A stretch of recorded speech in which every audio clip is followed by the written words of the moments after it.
Hi అందరికీ నమస్తే అండి.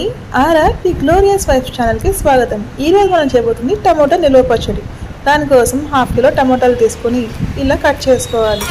ఇప్పుడు స్టవ్ మీద కడాయి పెట్టుకొని వితౌట్ ఆయిల్తో టమోటాలు వేసుకొని చింతపండు యాడ్ చేసుకోవాలి.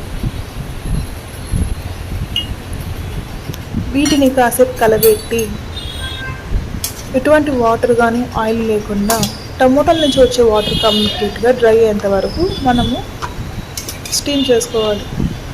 దీనికి మూత పెట్టేసి కాసేపు వదిలేసేయాలండి.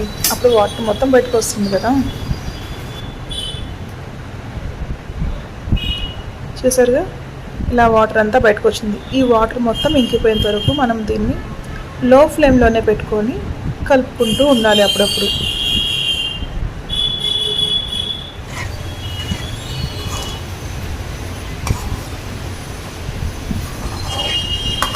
ఇలా వాటర్ అంతా డ్రైన్ అయిపోయినాక స్టవ్ ఆఫ్ చేసుకొని విడిగా కడాయి పెట్టుకొని అందులో 1 కప్ ఆవాలు వేసుకొని రోస్ట్ చేసుకోవాలి. ఈ ఆవాల్ని మనము మిక్సీ జార్లోకి తీసుకొని మెత్తని పౌడర్ లాగా చేసుకోవాలి. ఇప్పుడు ఆ పిండి పక్కకు తీసేసుకునేసి ఇప్పుడు మనం వేయించుకున్న టమోటా చింతపండుని ప్యూరీగా చేసుకోవాలి. ఇప్పుడు స్టవ్ మీద కడాయి పెట్టుకొని అందులో ఆయిల్ కొంచెం ఎక్కువ పడుతుందండి పికిల్కి కాబట్టి. సో ఆయిల్ హీట్ అయ్యాక అందులో 1 స్పూన్ ఆవాలు, 1 స్పూన్ జీలకర్ర, 1/2 కప్ శనగబెళ్ళు వేసుకోవాలి.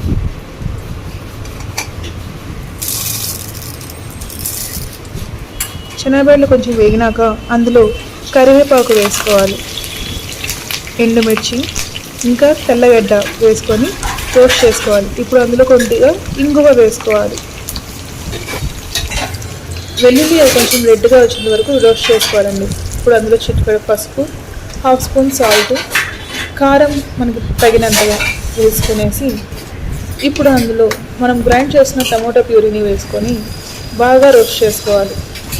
పచ్చివాసన మొత్తం పోయేసి ఆయిల్ అనేది బాగా పైకి తేలాలి.